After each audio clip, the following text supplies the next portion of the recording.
fissura. Você quer mais, você quer mais. O seu cérebro fica rodando e você quer mais, você não quer parar. Você quer mais, quer dar uma paulada até da outra. Aí dá um trago, você tira toda a canseira do corpo. Você fica viajando em outro planeta, nem sabe onde é que você está. Em 94 que eu tive o conhecimento do crack. Saí num dia, voltar no outro, sem a família saber onde está. E eu acordar no outro dia, eu nem sabia como eu tinha chegado em casa. O crack me perturbou mesmo, me deixou delirado. Eu cheguei a escutar vozes de pessoas querendo me matar e não tinha ninguém. E eu tinha paranoia de curar minha mãe em cima do telhado. E ela já tinha morrido? Já tinha morrido, não pode lembrar que eu choro.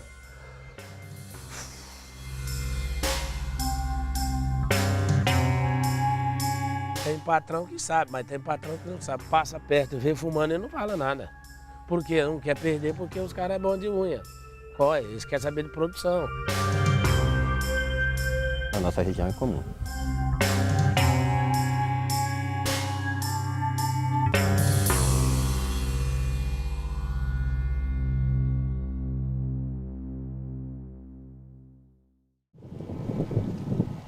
Só na Porta de Laranja já tem uns 13, 14 anos que eu trabalho em Laranja, né? Em frequência. Porque Laranja é o seguinte, você trabalha até 9 meses e depois para. Não é serviço diretão. Nós levantamos às 4h30 da manhã para fazer a comida, para a gente levar para a roça, para comer, né? Aí eu vinha do serviço, nós tinha uma rodinha num bar lá, aí nós parava. Aí já tomava uma pinga, tomava outra. Aí já ia, um já chamava, vamos fumar um crack, vamos em tal lugar. Aí já ia em casa, chega lá, já fumava, tá entendendo? Mas no outro dia não ia trabalhar. Quanto mais você produzir, mais você vai ganhar, né? O crack, ele tem um efeito assim, imediato, assim, de poucos segundos, entre 6 e 8 segundos, ele já chega no cérebro e ele causa uma explosão assim, de dopamina, né? Que é a molécula do prazer, né? Essa sensação de explosão de dopamina é que aqui tem vários nomes, mas acho que o nome mais descritivo eles chamam de paulada, né? Que eles sentem como se fosse uma coisa que bate mesmo, muito forte. Depois ela baixa um pouco e aí eles ficam com mais energia, né? No começo, né? Depois de alguns dias ou semanas de uso, né? Ele passa a não trazer mais o prazer, né, e passa a trazer muita paranoia. De uma, foi virando várias. Quanto pessoa que não, já não tinha mais. Eu já não tinha mais vontade, coragem de trabalhar, coragem mais de fazer mais nada. Limpar uma casa, tomar um banho. Ele vai para o coração e do coração direto para o cérebro. Então ele tem um efeito tóxico no cérebro, né, na própria condutibilidade elétrica do cérebro, e também tem um outro efeito que ele faz contrair os vasos sanguíneos, né? Do mesmo jeito que ele pode contrair um vaso sanguíneo no cérebro, ele também pode contrair no coração, né, e levar a um infarto do miocárdio, às vezes silencioso, né, sem dor, e também pode prejudicar a condutibilidade elétrica do coração, levando a uma arritmia, que normalmente leva a uma overdose e à morte. Vem aquela coisa na sua mente que você tem que usar, se não usar você fica louco. É a mesma coisa um cara que fuma um cigarro, eu fumo cigarro. Cigarro já não é tanto para mim, pinga também não é, mas mais é o crack. Traz euforia, te traz conforto, te traz sensação de bem-estar, você se completa. Aí depois vem a depressão em cima, em seguida, né? O crack ele é um estimulante poderoso. Ele é muito mais rápido, mais intenso e ele vai poder usar mais vezes, né? Porque a pessoa quando cheira cocaína, ela chega uma hora que o nariz já não absorve mais, né? Mas no caso do pulmão, a pessoa vai poder ficar fumando crack mais vezes e aí o efeito tende a ser maior. O crack ele entrou no Brasil sorrateiramente, né? Dados de 91, depois de 96 falam do crack. Então ele não era uma droga conhecida. Ele foi se espalhando sem a gente saber do que ele era feito, como ele agia no organismo. Quando a gente conheceu a questão do crack, ele já era uma droga estabelecida. Andando por um cafezal em Jaffa, no interior de São Paulo, uma coisa chamou bastante a nossa atenção. Justamente essa lata de cerveja jogada no meio da plantação. E quando a gente chega perto, repara que tem 3 furos nela. Normalmente, muitos usuários de crack utilizam isso aqui como um cachimbo para fumar a pedra. Tem empreiteiro que sabe, porque o cara já trabalha junto. Ali é o tipo de um H dele, tá entendendo? Para dizer que ele está trabalhando, correndo uma laranja ali, mas ele está ali tá vendendo. Houveram relatos também para nós sobre essa questão do patrão incentivar o uso do crack exatamente porque aumenta a produção. Então isso para ele é benéfico. Foram relatos pontuais, não foi uma maioria dos relatos que nós tivemos, mas sim, houve informação de que os patrões fazem este incentivo para que a pessoa ou troque a droga, no caso o álcool pelo crack, ou então faça da utilização porque ele vai render muito mais. O consumo de crack não está limitado às cidades, ele está difundido em toda a sociedade, tanto no campo quanto na cidade. Eu acho que aumentou muito e ele difundiu em tudo quanto é lugar. Uma informação bem interessante é a troca da utilização do álcool pela utilização do crack. Isso acontece principalmente em locais, áreas que se trabalha com a questão da cana-de-açúcar. Todo dia tinha que fumar. Era 8, 9, 10, tá entendendo? Só que não era só eu. Agora, o dia que eu pegava para fumar, eu fumava 4, 5 sozinho. Pedras? Só pedra. Agora, maconha, cocaína, essas outras coisas eu nunca usei. Aqui a gente teve coletor de laranja, né? Mas a maioria que aparece para a gente são aqueles que estão desempregados, né? Isso tanto no campo quanto na cidade.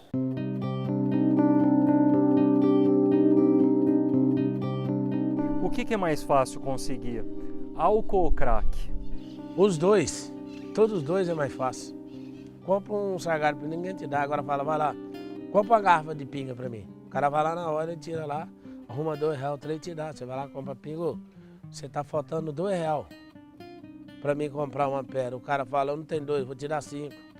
Tem uns já não dá. Então, quer dizer, os dois tudo é fácil de conseguir. São duas drogas completamente diferentes, né? Uma é estimulante do sistema nervoso central e a outra é depressora do sistema nervoso central. Então, a partir do momento que você começa a utilizar o crack, você rende muito mais. Você consegue cortar em 1 hora o dobro ou o triplo do que você cortava de cana com a utilização do álcool. Então, essa informação foi dada para nós a partir dos municípios do estado de São Paulo e foi realmente bastante chocante. Sempre era um cara do meio rural que estava vendendo isso. O patrão era do meio rural. Aí ele vendia para o cara da cidade, o cara vendia para ele lá, ou distribuía, ou repassava. Que o traficante não está nem aí, ele não quer saber ele quer saber lá, se ele vender por você vai ter que pagar. Se levar um pacote de arroz, ele vai trocar uma pedra que você tiver um sapato, ele vai fazer um rolo com você. Qualquer coisa, ele quer saber de ganhar. Ele não quer saber da vida sua, que você vai fumar ou vai passar mal, alguma coisa. Eu nunca usei droga, mas eu vendia droga. Vi os outros andando de moto, eu queria um carro. Eu queria ter uma casa. E uns amigos que usavam droga, uns amigos que usavam crack, cocaína, uns amigos que traficavam. E eu comecei a ver aquilo.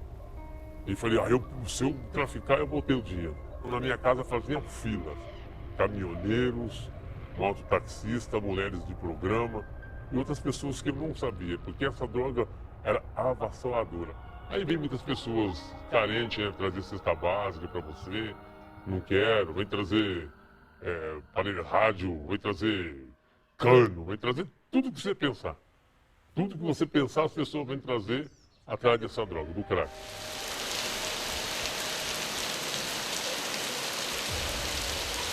E faziam fila me chamando, chovendo, uma chuva imensa, e eles batiam na minha porta querendo crack. Pessoas que moram na roça, servente de pedreiro, pessoas bem numeradas de dinheiros, rico, estudante na faculdade.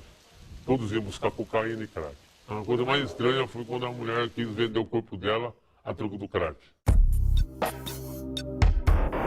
O tráfico hoje não é como na década de 80 ou década de 70, que existiam 1 ou 2 traficantes no município, né?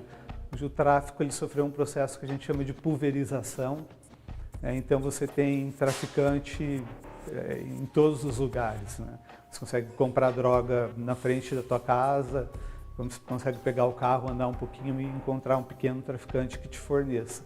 E esse processo de pulverização chegou também na zona rural.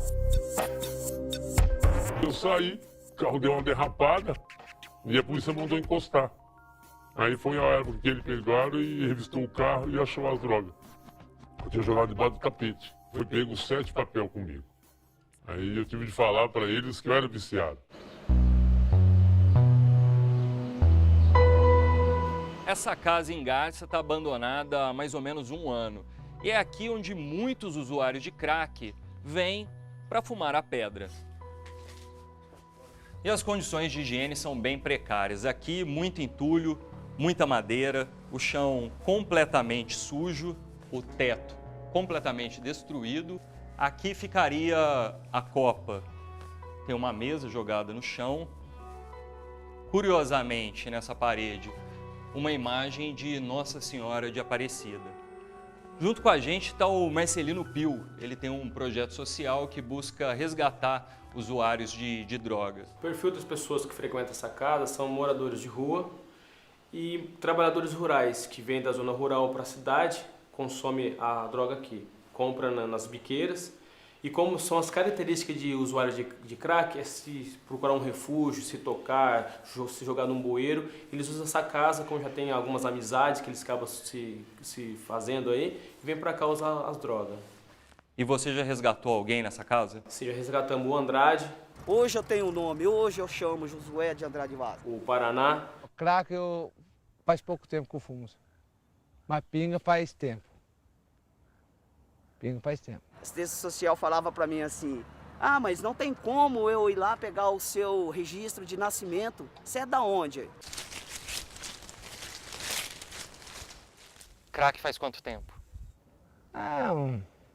Um ano. Eu gosto mais de uma pinguinha. Eu não sinto falta de pedra, nem de farinha, nada desse negócio. Raramente o paciente faz uso de uma única substância, né? Normalmente os que fazem uso de crack também fazem uso de álcool e de maconha, mas o crack sendo a droga mais dominante, né?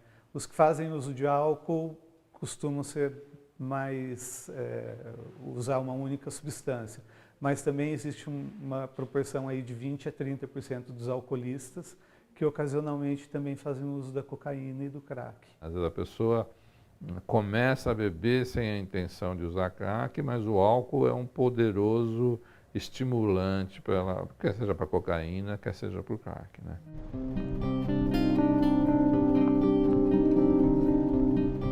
Eu fiquei um pouco espantado. Eu imaginava a colheita da laranja uma coisa mais, não sei, bucólica, né? As escadas, as pessoas pegando as laranjas. Eu não imaginava no meio daquilo ali gente bebendo muito e pessoas usando crack, né?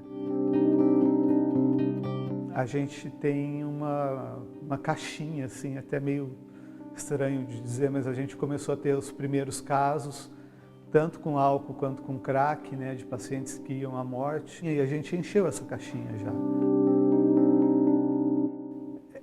É raro, mas não quando a gente está falando de uma população específica e pequena, que é a dos usuários de crack, né, que é em torno de 1% da população brasileira, né. Então, se a gente for comparar o índice de suicídio nessa população em relação à população geral, é muito maior, né? Suicídio e morte por overdose, né? No caso do crack, você tem outros riscos, que é o risco, às vezes, de morte violenta, né? Quer seja se a polícia ou o traficante ou a pessoa morrer afogada, o perfil de mortes de usuário de crack, a maioria é por morte violenta. Temos estudos de mortalidade de crack que mostram que ao longo de 10 anos você tem aí quase que 1/3 das pessoas morrem, né? Então, isso nós fizemos isso, já estamos fazendo, acompanhando um grupo de usuários de crack há mais de 20 anos. Um dos dados importantes foi que nós tínhamos mais de 1 milhão de usuários de crack no Brasil morando em casa. Então, você pode falar aí que o crack no Brasil afeta aí mais de 5 milhões de pessoas. Afetava, né, em 2012, quando a pesquisa foi feita, né? A diferença que a gente percebe do usuário do campo para o usuário da cidade é que aqui as pessoas têm mais informação e conseguem um auxílio para o tratamento um pouco mais rápido do que no campo. No campo, a pessoa está lá na área rural, fazendo a utilização, a dependência se instalou. Quando ele busca ajuda no município, talvez ele não encontre, porque não existe rede de apoio. Numa grande cidade, como é mais visível esse uso, como existem as cenas de uso, existem também pessoas que trabalham em projetos sociais, que vão lá conversar, tentar resgatar essas pessoas.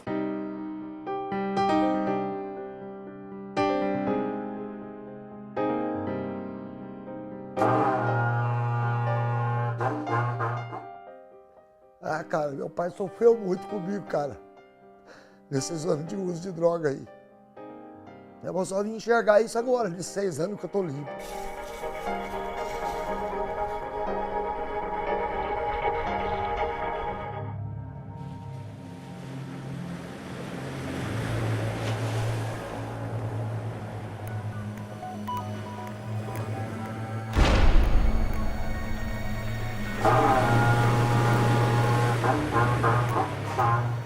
Meu avô tinha um sítio.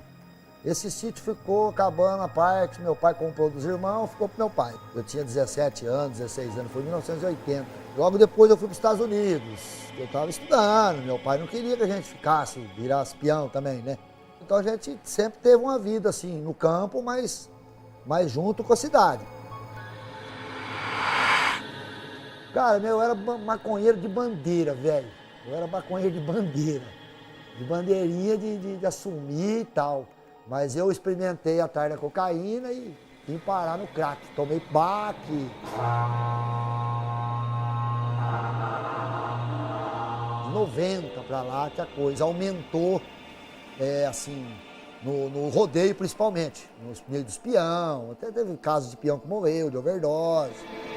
Eu acabei conhecendo a droga nesses eventos de rodeio mais ainda, intenso. Não era viciado ainda, que nem eu me tornei em 2005, 2006, aí em 2000, quando eu fui preso, eu já estava meio viciado. Mas depois eu já acabei de desencabar mesmo, que aí já deu 30 e poucos anos de uso de droga, entendeu? Vim descobrir depois de 30 anos, tratando de dependência química, que eu já tinha uma predisposição desse tamanho, enorme, né? Fui comprar depois, que parou de ter cocaína e começou a vir pedra. Vinha o crack pronto.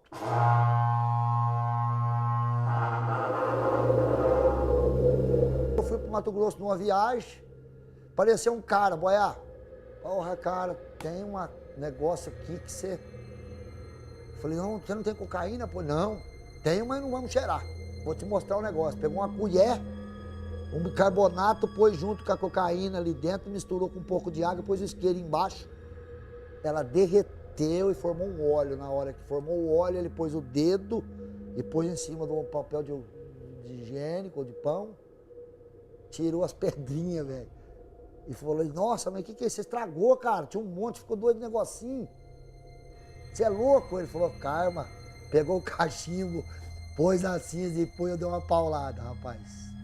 Falar uma coisa pra você, eu não esqueço disso até hoje.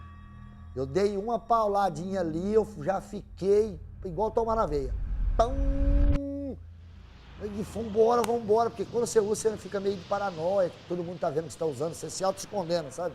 Foi a primeira vez. Na primeira vez que a pessoa usa, ela vai ter uma certa euforia, né? Ela vai se sentir bem e vai querer repetir essa sensação. Voltei na casa dele umas 150 vezes depois daquilo. Aquele dia, para usar de novo. Porque dá um prazer muito grande no cérebro. Né? Por isso o crack é uma das substâncias que mais causa dependência, porque essa necessidade da pessoa é que ela vá usar mais e progressivamente o seu comportamento vai ficando mais alterado, ou seja, ele vai ficando mais impulsivo, mais irritado, né? Às vezes mais eufórico, né? E vai fazer coisas que ele não faria, assim, como ele vai querer continuar usando crack, às vezes a pessoa começa roubando a própria família, ou vendendo seus objetos pessoais. Eu cheguei a roubar uma correntinha do pescoço da minha tia de 70 anos, rapaz. Como é que foi isso? Uai, eu doido pra usar, não tinha mais o que pegar. O bujão de gás era muito grande, vi um ouro brilhando no pescoço dela, eu peguei, pedi, ela não deu, eu falei, não, tia, daqui depois devolvo, eu fui lá e troquei. Então, você não tem noção, cara. Você não se importa com os outros. E além de tudo, o crack é uma droga barata, né? Se uma pedra de crack custasse, sei lá, $100, seria mais difícil da pessoa comprar 5 pedras num dia. Mas no caso do Brasil, o crack ele é muito barato, né? A cocaína vem principalmente da Bolívia, né? Se transforma em crack em algum lugar aqui no Brasil. E uma pedra de crack você consegue na Cracolândia por 3, 4, 5 reais. Então a pessoa pode às vezes usar 4, 5 pedras no dia por 20 reais, né? Eu saí da boca com a pedra, mas não tinha isqueiro para fumar. Vinha vindo um velhinho, cara, com uma bicicletinha, com 2 enxadas amarradas atrás, assim, no negócio. E eu vi o velhinho e falei, esse velhinho tem um fósforo, quer ver? 7 horas da noite, chega escurecendo, 6h30. Falei, senhorzinho, o senhor tem um fósforo? Ele falou, ô moço, eu quero dar de bicicleta. Tem sim. Eu roubei o fósforo do velhinho, rapaz. Ele falou, mas é o único que eu tenho para acender meu fogão de lenha, rapaz. Você acredita, cara? Se eu encontrar aquele velho, eu vou pedir desculpa, um caminhão de fósforo pra ele, rapaz, que vergonha. Mas ele está muito virado. Não, aqui. é assim, é de mulher é assim mesmo. Conta pra gente como é que você conheceu o boy. Eu conheci, ele estava fazendo tratamento aqui em Garça. E a gente estava numa academia. A gente fazia academia junto na época, né? Que fazia parte da recuperação dele. E lá, quando a gente começou a se olhar, a conversar, e até que a gente começou a namorar. E durante quanto tempo você usou pedra? Pô, aí você põe de 90, 89, 90 até 2001, foi quando eu fui preso. Você ficou quanto tempo preso? 3 anos e meio. Nossa, eu pensei muito, sabe? Cheguei a terminar com ele mesmo. Falei, eu não quero isso pra mim, não vai dar certo. Mas quando você vê a pessoa, você sente por ela, não tem jeito, né? A gente sabe o quanto que as famílias sofrem, né? Mas a partir do momento que o usuário se descola da família, ou a família não aguenta mais, ou os conflitos são de tamanha monta que fica impossível a convivência do usuário de crack com a sua família, ele vai para a rua. Eu era muito perdida nesse assunto. Não sabia né? nada. Eu não sabia muito, né? Só sabia que usar droga é dependente, olha, né? Você tem medo de tudo aquilo que você não conhece, né? Então me deu muito medo. Goleiro pronto, cavalo Temier, abriu a porteira, Negrão, profissional, veio da cidade de Miração, cutuca o povo do seu Jesus. Eu voltei de cueca pra casa. Quando acabou o rodeio, eu fui usar droga. Troquei a camisa, troquei o chapéu, troquei o cinto, troquei a botina, troquei a calça. 6 horas da manhã eu voltei de cueca pra casa, dentro da caminhonete. Tomou quantas pedras? Nem lembro, cara. Fumei cada vez que eu... 1, 2, 3, 4. 5 cacitas. Entendeu? Aí eu terminei com ele, mas durou o quê? Um mês, 2 meses? E ele estava internado aqui em Garça. Aí vocês voltaram. Mas isso, aí ele veio para a cidade, né? E ele apareceu na loja, nossa, e a gente conversou, chorou. Mas é história de amor mesmo, né? Que não tem jeito, né? Eu falei, ai meu Deus, vamos tentar então de novo, mais uma vez. Eu me internei 7 vezes aqui na clínica do Dr. Luiz, né? Aqui em Garça. Aqui em Garça, onde eu tô limpo graças a eles mesmo. E minha família, minha mulher, e um agregado de coisa, e Deus. Eu acho que eu ajudei, de certa forma eu ajudei, a família ajudou, a clínica ajudou. Clínica é cadeia de rico. Porque a cadeia de rico, o pai vai lá e tira o que quer. A do pobre, não. Uma pessoa sozinha é difícil para lidar com esse assunto. A minha psicóloga, lá em 87, ela falou, boia, para você largar de usar cocaína, você vai ter que fazer triatlon. Você vai ter que correr, pedalar e depois nadar, uns 50 quilômetros e trabalhar. Se você tiver meio minuto parado, você vai para droga. E hoje eu concluo, o doutor falou a mesma coisa, tem que se ocupar. Eu ajudei ele no sentido assim, sabe, de viajar junto com ele, de estar sempre junto com ele, né? Nos lugares que tem muito tumulto, agitação, que você nota que a pessoa ele ficava meio agitado. Então já procurava não ir, sabe, nesses lugares. Na verdade, tem que ser uma psicóloga, eu acho, sabe? Você tem que sempre estar estudando e analisando para tentar eliminar, tirar aquilo da cabeça dele. A família é tudo no tratamento de um cara. Meu pai olhou para mim e falou, ó, os meus irmãos, se você não largar, você vai ficar internado pro resto da sua vida. Entendeu? Acabou. Eu vou na minha fazenda, eu tenho uns funcionários meio antigos lá. Então o cara já sabe, assim, tipo, ó, o boia foi usuário, ó, agora tá ali. Então já tem uma educação para não usar. Tá com 6 anos e cada dia eu vejo, sabe, que ele aprende, ele tem a convivência com a sociedade, tá trabalhando, ele tá conseguindo as coisas, sabe, particular dele. Então é tudo que eu queria. Depois que você tá ali, você começa a enxergar, pô, eu perdi tempo pra velho.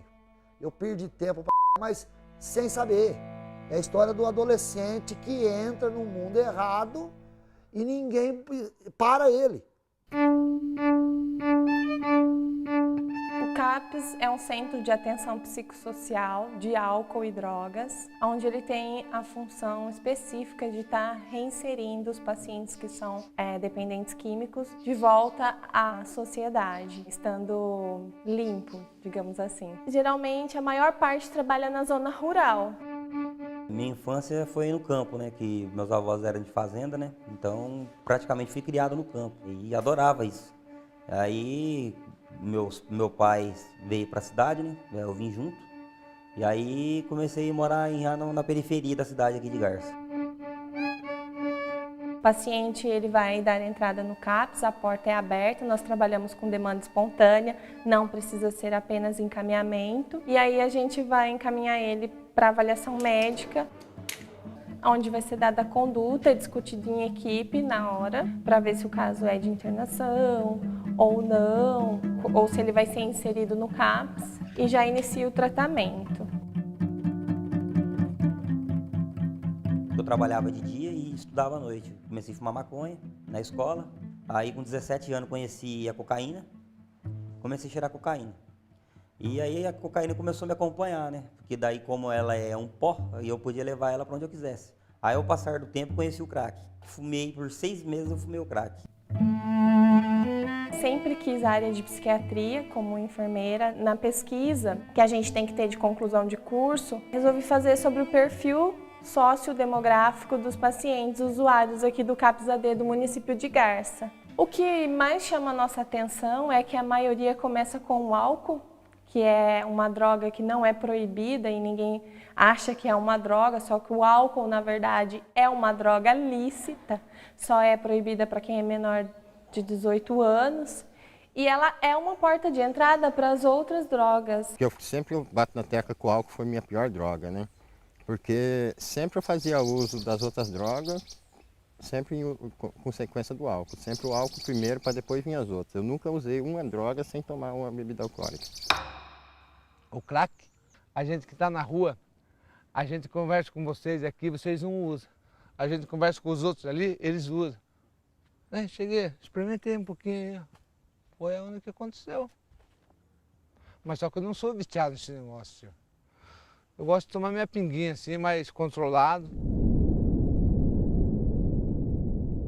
Eu vi uma série de reportagens que foi veiculada numa emissora de TV em 97. E aí comecei a pesquisar e realmente eu constatei que haviam muitos cortadores de cana, a droga estava entrando, o crack, porque o álcool a gente já tem esse dado, né? Agroindústria, engenho, cana, aguardente.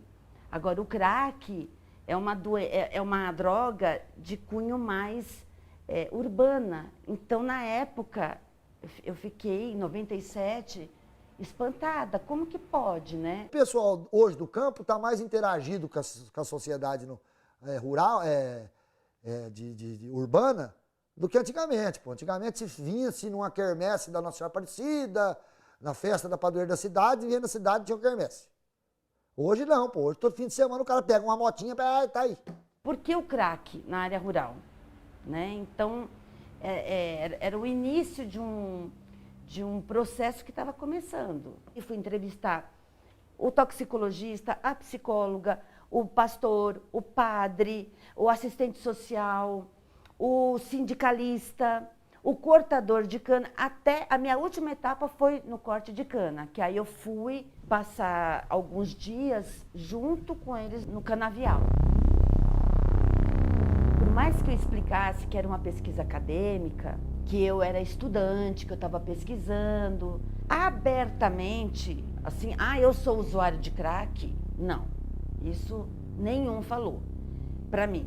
Mas relatavam para mim que um colega daquele canavial usava, aí me dizia como que era a família dele, como que ele fazia o uso da droga, como que estava a condição de vida dele, porque eles são colegas, são amigos, estão na mesma condição. Você já viu gente fumando no cafezal ou já viu vestígio de latinha, esse tipo? Já vi, né, senhor, mas eu não posso falar assim, não, o cara tá fumando ali, o cara tá fumando ali, ó. Eu não posso falar.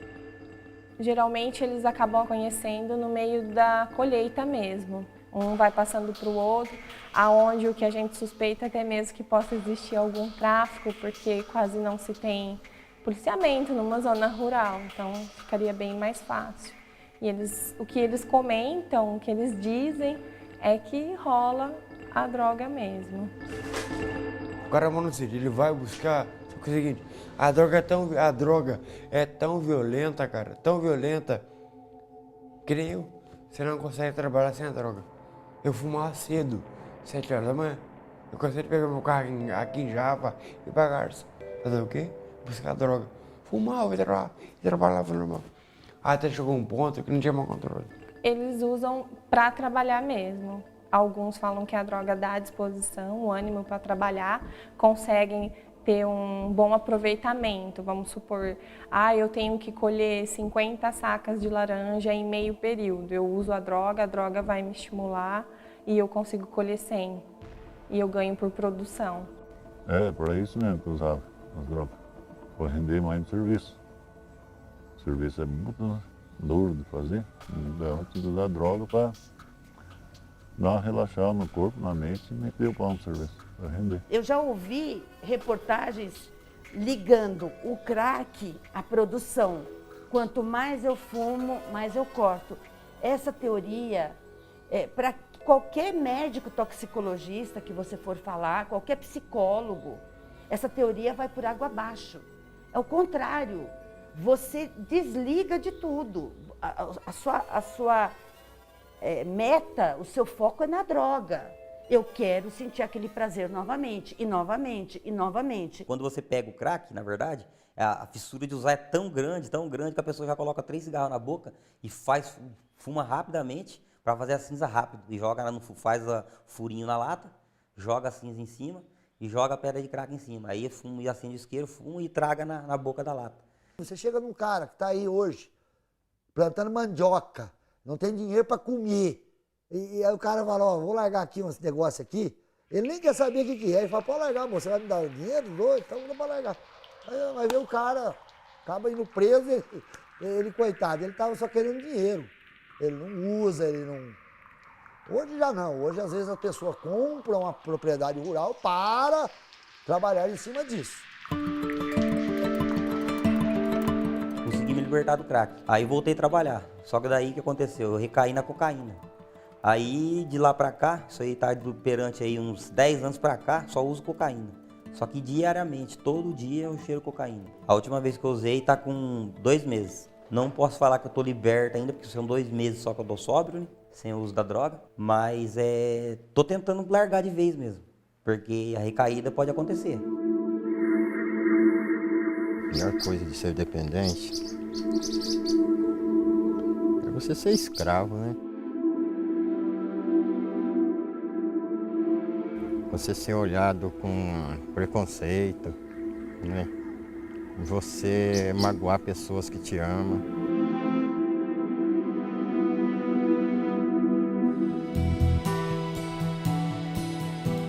lá na fazendinha, trabalhava no café mesmo. Colher de café, areação, desparramação. Sempre dando mesmo, toda vida fui caseiro lá. O senhor já fumou crack? Já. De manhã eu seguia até trabalhar, aí de noite eu ligava para um rapaz que ele era entregador, né? A gente chama de disco entrega, né? Ligava para ele entregar em casa, de moto. Aí eu passava a noite usando droga, até perto das 3, 4 horas da manhã. Aí tentava dormir, mas você não dorme, você fica tão alucinado que você não dorme. Crack? Crack. Aí você já encarava no serviço durante o dia, aí ia melhorando, isso ia melhorando, não come. Aí quando chegava de noite batia a abstinência de usar de novo. E você voltava a usar. Nessa época eu morava na roça. 24 horas. A hora que tiver, quanto mais tem, mais fumo. Se faltar, fica louco daí. Porque não tem. Tem que procurar dar um jeito de ir atrás. Quando ele passa fome, dormir na rua. Mas foi ao fundo do poço mesmo. Daí resolveram internar eu com a Valina. Daí eles internaram. Essa é a primeira vez que o senhor foi internado ou já passou por outras internações? Eu passei por outras já. Aqui é o SARAD, é o Serviço de Atenção e Referência em Álcool e Droga. É um serviço pertencente ao Hospital das Clínicas da Unesp de Botucatu. Esse serviço foi programado para atendimento de pacientes dependentes químicos, seja de drogas lícitas, como o álcool, como o remédio, e drogas ilícitas, como o crack, a cocaína, a maconha. Mais ou menos 50% usa crack, mais ou menos 50% usa álcool aqui. Ele é 100% público, é um serviço que não tem nenhum ônus a mais, a não ser aqueles que a gente já paga pelos nossos impostos, para o paciente ser atendido. Me assustou bastante saber que o crack estava no campo, porque a gente nunca pensa que o campo vai ter o traficante, porque a gente, pelo menos no meu ver, tráfico é coisa da favela, é coisa da cidade, né? E não é isso que a gente tem visto. Mais ou menos quantos conhecidos o senhor tem que fumam crack? Uns 15. Fumo na roça mesmo, de noite, na casa, na própria casa mesmo. Escondido, família, fumo, dá um jeito pra tudo, né? E passa a noite fumando? Tem noite que é a noite inteira, fumando e bebendo ao mesmo tempo. Hoje vai fazer 6 anos que eu estou vivendo sóbrio, né? Com esses 6 anos de sobriedade, eu consegui adquirir um imóvel, uma casa, né? Comprei meu carro, tenho minha moto, né? Tenho minha família bem estabilizada, tenho uma filha de 20 anos, tenho uma filha de 13, tenho minha esposa. Então hoje eu vivo uma vida que eu consegui dentro da minha sobriedade, eu não consegui dentro da minha vida toda.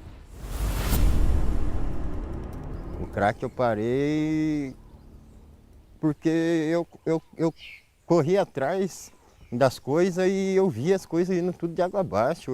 A gente ia, pegava a droga ali com o traficante, daqui a pouco o próprio traficante estava humilhando a gente, sabe? Você se humilhando para mais droga atrás dele e ele acabando te humilhando em cima de você, ele levava tudo seu dinheiro e ainda te humilhava. Então eu peguei e falei, não, eu vou mudar meu rumo. Aí eu comecei a partir para cocaína e o álcool. A cocaína e o álcool que eu já não ia muito atrás, entendeu? Era aquela coisa com menos frequência. Mas aí eu vi que começou a me destruir do mesmo jeito. Eu vi que não tem uma comparação de droga melhor ou droga pior, droga mais pesada ou droga mais leve. Tudo é droga. Quem mais aparece para a gente é o que colhe laranja, o que antes estava envolvido com a cana, agora isso é um número menor. É mais ou menos esse perfil. Ele tem uma baixa renda, bem baixa renda, com muita dificuldade ao trabalho, um trabalho pesado, né? Às vezes o uso também tem um pouco a ver com essa exploração de força de trabalho. A gente tem informação que muitos não chegam a se tratar. Eles continuam em uso, em risco, mas acaba que isso não é visto pelas indústrias que os contratam, as agências que os contratam, né? Porque são forças de trabalho, mesmo que tenha que usar alguma substância para poder acontecer dessa forma. E você vê que a população rural tem algumas características, às vezes demora mais para o problema ser identificado, né? O problema muitas vezes é tratado como um problema moral e não um problema de saúde, né? Acaba não tendo acesso tão facilmente à rede de cuidados que o Estado fornece, né?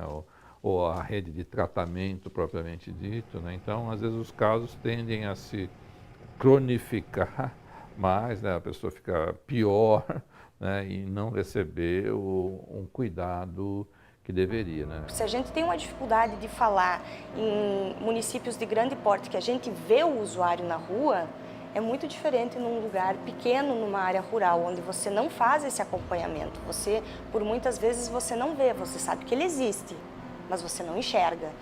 A área rural sempre ficou no nível secundário, em termos de direitos trabalhistas, direitos sociais, direitos à educação, direitos a todos os programas sociais. A área rural sempre ficou em segundo plano. E é o rural que sustenta o nosso país. O programa Recomeço foi uma estratégia muito boa para lidar com o problema droga e álcool. É o começo de uma intervenção. Tem as comunidades terapêuticas, tem uns outros equipamentos que ajudam o usuário de crack a ficar longe do crack. Minha vida toda, eu trabalhando, tudo que eu construía, eu mesmo destruía, né, dentro da dependência. Então, depois do meu tratamento, o acompanhamento, aí a recuperação individual varia muito de um para outro também, né? Aqui a gente trata tanto da parte da dependência química, quanto da saúde. A gente trata o indivíduo como um todo. Às vezes o paciente vem para cá porque ele tem um diabetes descompensado. Ele é usuário de crack, mas ele resolve se internar porque o diabetes está descompensado. E aqui a gente começa a falar com ele que é importante ele abandonar o vício, é importante ele tratar do crack. Às vezes não vai ser nessa internação que ele vai tratar, mas vai criar vínculo. Então a gente sabe que ele vai voltar e uma hora ele interna para tratar do crack. O crack é bem melhor. Por quê? É porque além de ser forte, é caro e a bebida, pelo menos, é bem mais em conta, né? A gente sabe que é da bebida que a gente tá, né?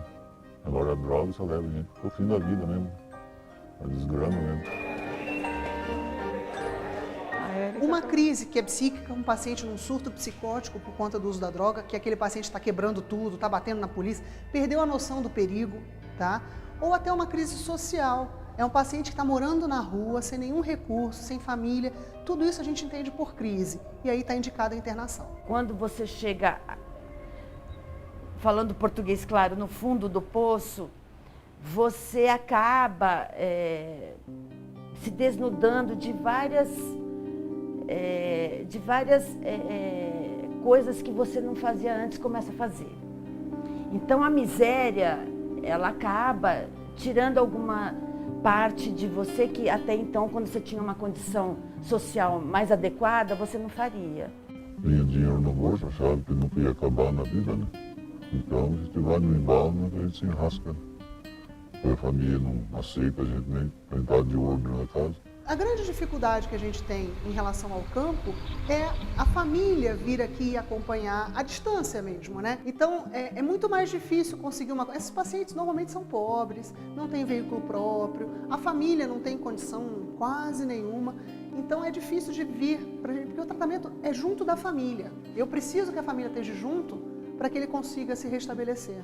É difícil também se a gente se colocar no lugar da família, que tenta fazer de tudo para ajudar um filho, ou um primo, um parente, um sobrinho, e o sobrinho geralmente não dá o valor que deveria a família. Mas devido ao uso de drogas, né, o prazer que a droga dá, geralmente eles não dão valores às simples coisas da vida, que seria a família, entre outras coisas. Minha mulher, cara, é uma pessoa exemplar, é uma pessoa especial demais, sabe? Faz 21 anos que a gente estamos casados. E ela, para mim, é uma heroína, porque ela sempre esteve do meu lado, ela sempre me ajudou, sempre me apoiou, sabe?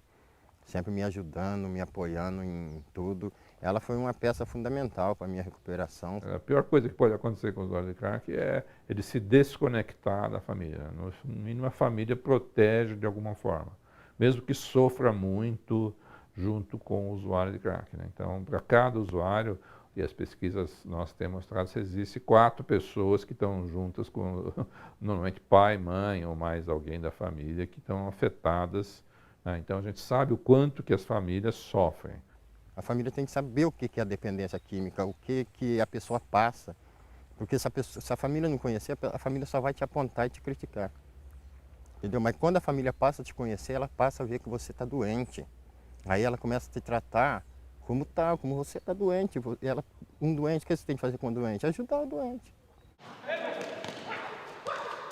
Quando essa pessoa sai daqui do hospital, ela já tem todo um cronograma para a vida dela desse momento pós-alta. Então é agendado uma consulta no CAPS-AD. O CAPS-AD é um ambulatório, né? É a parte ambulatorial do tratamento da dependência química, é onde ela vai. Então já tem a consulta agendada lá. O CAPS já está sabendo do caso dela, a gente faz discussões para poder dar alta. O serviço social já tentou reorganizar a aproximação da família, onde essa pessoa vai morar, com quem ela vai morar, a pessoa que ela tem mais afinidade dentro da família dela, ou não, ou ela vai para uma comunidade terapêutica, que ela não tem outro recurso, não tem outro lugar para ficar, ela vai para uma comunidade. Então a gente tenta reorganizar a vida no breve espaço de tempo depois da alta. O CAPS aqui de Garça tem uma porcentagem alta da recuperação deles. Existem várias oficinas que eles aprendem, como, por exemplo, a oficina geração de renda, os artesanatos, aprendem a fazer... Tem novas ideias de como ganhar algum dinheiro lá fora. Como em literatura, outros CAPS geralmente é 1%, aqui pelo último estudo, levantamento que nós fizemos, nós estamos aí aproximadamente com 15% dos pacientes aqui da região recuperados. Não foi fácil não, para largar o crack foi muito difícil, cara. Você tem que ter um objetivo muito grande, você tem que ter muita vontade, sabe? Porque sem vontade, cara, você não vai conseguir, você tem que querer. Eu me desesperava, eu chorava sozinho, depois do uso, sabe? Eu jurava que eu não ia usar mais, mas passava meia hora, cara, eu já estava do mesmo jeito, mas eu nunca desisti, sabe? Eu nunca desisti. Eu sou um dependente químico, entendeu? Eu sou um dependente químico em recuperação. Pode passar 50 anos, eu sempre vou ser um dependente químico. É a parte mais difícil que você chega, aceitar. Eu sou doente, entendeu? Aí quando você passa a aceitar, eu sou um doente químico, cara, aí você começa a ver as coisas de outra maneira. É como se o uso do crack fosse um sintoma de uma doença um pouco maior, né? É a mesma coisa quando a gente tem febre por causa de uma pneumonia e fico só dando dipirona, sem tratar com antibiótico a pneumonia. Esse que é possivelmente o que a gente está fazendo com o crack. Eu fui começando a adquirir algumas coisas dentro da sobriedade. Eu fui conseguindo adquirir um carro melhor, né? E aí foi animando, eu fui ficando mais animado, a convivência com a família melhorou, né? Então aí eu vi as vantagens dentro da sobriedade. Eu falei, pô, compensa a luta, vale a pena, entendeu? Vale a pena, porque não é fácil, cara, o cara que tem uma dependência, ele é um viciado naquilo lá, e dá água pro vinho ele parar, então não é fácil, não é fácil apontar, mas só quem está na pele que sabe o que está passando. Então a gente precisa grudar no paciente, a gente precisa investigar e saber de fato tudo o que está acontecendo na vida dele para que a gente possa tratá-lo, né? A gente precisa, não é só o médico, né? Não é só o remédio, não é isso que vai resolver. A gente precisa ver como que ele está se relacionando com a sociedade, com a família, o emprego, tudo isso faz com que ele use crack. Qual que é a sua droga preferida? Se fosse hoje, para mim eu não queria nenhuma mais, né? Mas o que eu mais fumava e gostava antes, eu estava até o crack, que é a pedra. Porque se põe a primeira vez, depois vai ser duro sair. O tratamento é muito pobre, né? Então a gente tem que investir na prevenção mesmo. E eu acho que isso a comunidade não está fazendo.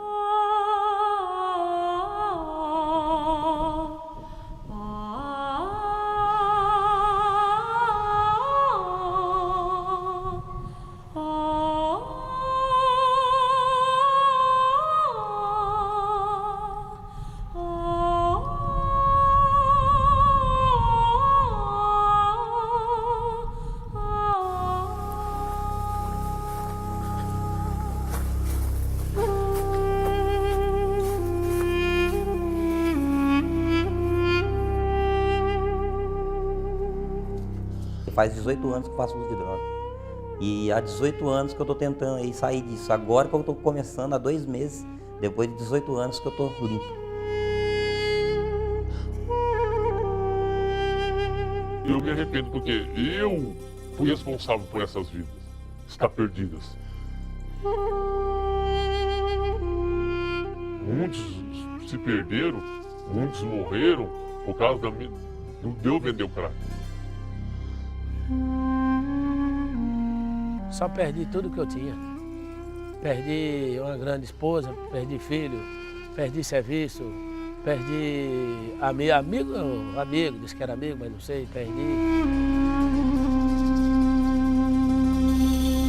Tudo começa com o álcool, que é uma droga liberada no país, que é droga, a que mais mata no mundo, mas pode até ter propaganda. Eu acho que uma das imagens mais que dá um sumário, assim, né, um resumo da experiência é a de uma escravidão.